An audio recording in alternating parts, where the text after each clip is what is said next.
तो Indian premiere league में क्या है कोलकाता का squad. Defending champions Kolkata night Riders की टीम में कौन कौन है जल्दी से आपको बता देते हैं। सबसे पहले एक बेसिक इंट्रो आपको दे देते हैं। कोलकाता नाइट राइडर के कप्तान हैं अजिंक्य रहाणे, कैप्टन। सबको लग रहा था कि वेंकटेश अय्यर को इतना मोटा दाव अगर उन पे लगाया तो उनको बनाया जाएगा, लेकिन कैप्टन के लिए चुन लिए गए अजिंक्य रहाणे, क्योंकि जो एक्सपीरियंस है वो अजिंक्य रहाणे के पास है और केकेआर ने एक्सपीरियंस को प्राथमिकता दी है और इसी वजह से अजिंक्य रहाणे कप्तान बने हैं। कोच हैं चंद्रकांत पंडित, डोमेस्टिक में भी इन्होंने बहुत ही शानदार परफॉर्मेंस की है और मध्य प्रदेश के लिए चंद्रकांत पंडित का जो योगदान है डोमेस्टिक क्रिकेट में, उसकी वजह से इनका कद और बड़ा है। ओनर है Knight Rider sports private limited और इनका होम ग्राउंड एडन गार्डन। अब बताता हूं आपको कि केकेआर की टीम में कौन कौन है। अजिंक्य रहाणे कैप्टन, रिंकू सिंह सबको पता है सॉलिड हिटर। इन्होंने यश दयाल के साथ जो किया था उसके बाद ये रातों रात की सनसनी बन गए थे और उसके बाद टीम इंडिया के लिए भी अच्छी परफॉर्मेंस देके और ये भी साबित किया है कि यश दयाल को जो उन्होंने 5 छक्के मारे थे वो कोई तुक्का नहीं था। रिंकू सिंह ने टीम इंडिया के लिए भी शानदार नॉक खेली है। तीसरे खिलाड़ी हैं क्विंटन डिकॉक। जितने खतरनाक बल्लेबाज पहले होते थे उनका वैसा जलवा तो नहीं रहा, लेकिन केकेआर को उन पे भरोसा है। क्विंटन डिकॉक ये ओवरसीज खिलाड़ी हो गए। रहमानुल्लाह गुरबाज, जिन्होंने पिछले सीजन एक महत्वपूर्ण नॉक खेला था कोलकाता नाइट राइडर्स के लिए फाइनल में और कोलकाता नाइट राइडर्स को चैंपियन बनाया था, वो रहमानुल्लाह गुरबाज केकेआर के स्क्वाड में हैं। अंगकृष रघुवंशी, ये युवा खिलाड़ी बहुत ही खतरनाक है। आपको पता होगा दिल्ली कैपिटल्स के खिलाफ जब अंकित रघुवंशी ने अपना पहला आईपीएल खेला था तो उस मैच में उन्होंने 27 गेंदों में 50 रन की ऊपर की पारी खेली थी और उसके बाद भारत में इस नाम की चर्चा होने लगी थी और उसके बाद भी कुछ छोटी लेकिन तेज पारियां अंकित रघुवंशी ने खेली। टी20 क्रिकेट, फटाफट क्रिकेट में जो एक शॉट्स बल्लेबाज के पास होते हैं, ऐसे शॉट्स का खजाना है रघुवंशी के पास। वेंकटेश अय्यर स्टार ऑलराउंडर और आईपीएल में इनकी कीमत इसलिए भी बढ़ जाती है क्योंकि पावर प्ले के बाद ये शानदार बॉलिंग करते हैं और बल्लेबाजी ये किसी भी डाउन कर सकते हैं। अगर विकेट जल्दी गिर गया तो 1 डाउन आकर ये विकेट को रोक भी सकते हैं और मिड ओवर्स में लेकर 100 ओवर तक ये लंबी हिटिंग कर सकते हैं। उसके बाद खिलाड़ी रमनदीप सिंह, हल्के मत लीजिएगा, बहुत ही भारी खिलाड़ी है। जैसे रिंकू सिंह है वैसा ही खिलाड़ी रमनदीप सिंह है, लंबी हिटिंग कर सकते हैं। रिंकू सिंह भी 1 नंबर के फील्डर हैं। रमनदीप सिंह बॉलिंग भी कर सकते हैं। अभी हमने देखा था जो एशिया कप का इमर्जिंग टूर्नामेंट हो रहा था उसमें रमनदीप सिंह ने पाकिस्तान के खिलाफ एक ऐसा अद्भुत कैच पकड़ा था जिसके बाद तारीफ होने लगी थी कि भाई ये फ्लाइंग फील्डर कौन है। कहने का मतलब यह है कि रिंकू सिंह और रमनदीप सिंह के रूप में कोलकाता नाइट राइडर्स को एक जबरदस्त फील्डिंग यूनिट मिलने वाली है। ये खिलाड़ी ग्राउंड में रहेंगे तो दूसरी टीम के लिए रन भागना और वो कैच उठा के उम्मीद करना कि कैच छूट जाएगा, ये थोड़ा इम्पॉसिबल होगा। और अजिंक्य रहाणे खुद एक शानदार फील्डर है। आंद्रे रसेल जो कि शानदार ऑलराउंडर हैं और अगर 3 ओवर में 50 रन भी चाहिए, ये खिलाड़ी क्रीज पर है तो जीत केकेआर की ही मानी जाती है, क्योंकि जब तक ये खिलाड़ी क्रीज पर रहेगा केकेआर के हाथ से कोई जीत छीन नहीं सकता। अगला नाम हेनरिक नॉर्किया, साउथ अफ्रीका के पेसर। अच्छी पेस है, अच्छा करते हैं, डेथ ओवर्स में भी अच्छी बॉलिंग करते हैं। अब ये 9 खिलाड़ी मैंने आपको बता दिया। अगला नाम हर्षित राणा, गौतम गंभीर के फेवरेट, और गौतम गंभीर का जो कनेक्शन है केकेआर से वो किसी से छिपा नहीं है। क्यों? क्योंकि 2012 और 2014 में जब केकेआर चैंपियन बनी थी तो जीजी का रोल सबको पता है, उन्हीं की कप्तानी में केकेआर ने ट्रॉफी उठाई थी।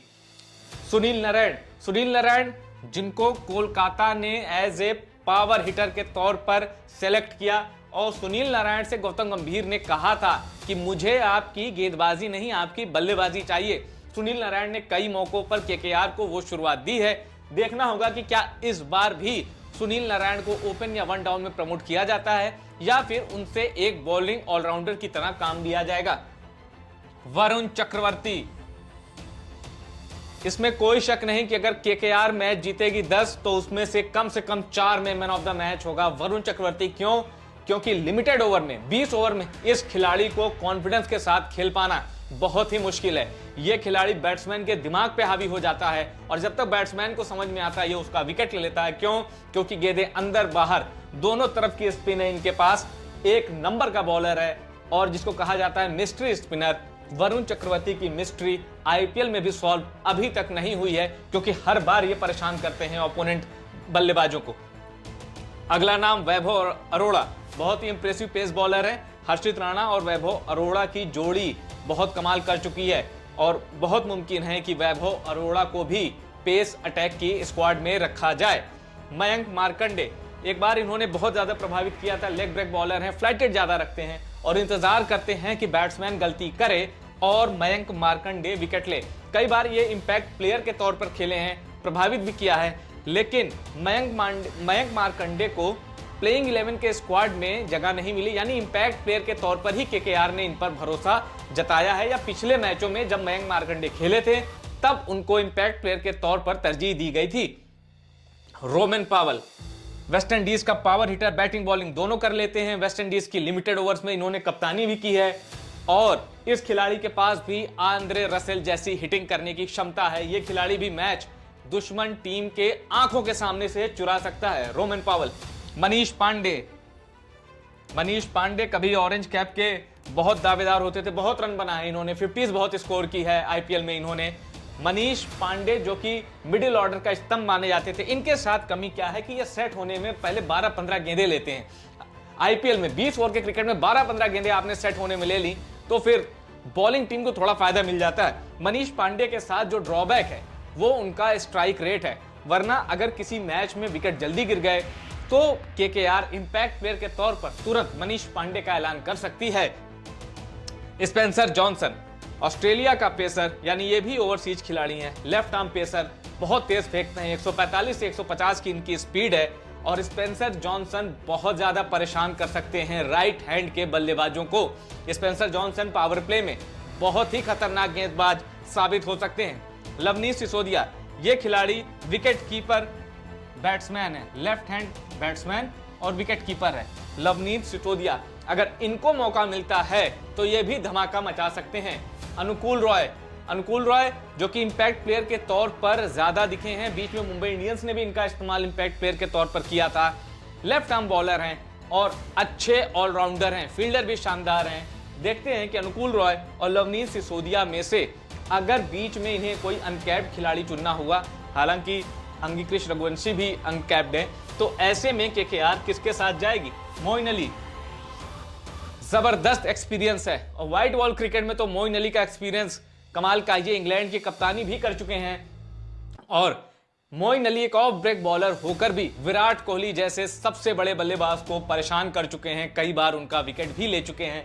तो मोइन अली का होना केकेआर में एक्सपीरियंस और टैलेंट दोनों की गारंटी है। उमरान मलिक, अब इस नाम के आगे मैंने एक्स क्यों लगाया है, क्योंकि उमरान मलिक आईपीएल नहीं खेलेंगे। उमरान मलिक अनफिट हैं, पिछली बार भी वो सिर्फ एक ही गेम खेल पाए थे, उसके बाद बाहर हो गए थे और 2025 में भी उमरान मलिक आईपीएल नहीं खेल पाएंगे, पूरे आईपीएल के लिए बाहर हैं। और उमरान मलिक की जगह केकेआर ने किस पे दाव लगाया है? चेतन सकारिया। इनको आप राजस्थान की ओर से बॉलिंग करते हुए देख चुके हैं, युवा बॉलर हैं, बहुत प्रभावित करते हैं, स्लोअर बड़े कमाल की रखते हैं, डेथ ओवर्स में बहुत ही शानदार बॉलिंग करते हैं।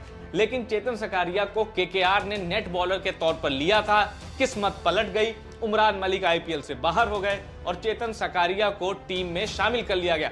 हालांकि पिछले कुछ महीनों में इनकी फिटनेस भी एक सीरियस कंसर्न रही है, लेकिन अब चेतन सकारिया पूरी तरह से फिट हैं और कोलकाता नाइट राइडर्स की ओर से धमाल मचाने के लिए तैयार हैं। तो ये रहा पूरा स्क्वाड। केकेआर 2012 में जीता आईपीएल, 2014 में जीता, 2024 में जीता, लेकिन सबसे बड़ा सवाल, क्या 2025 में केकेआर जीतेगा? आपको क्या लगता है? केकेआर की टीम क्या बैलेंस्ड है? क्या 2025 का आईपीएल जीतने के लिए परफेक्ट है? और क्या अजिंक्य रहाणे सबसे सही कैंडिडेट थे कैप्टन के लिए? और क्या रहाणे को कप्तान बना के केकेआर ने सही फैसला किया है, या इस पूरे स्क्वाड में, इस पूरे नाम में आप किसी और खिलाड़ी को केकेआर का कप्तान देखना चाहते थे?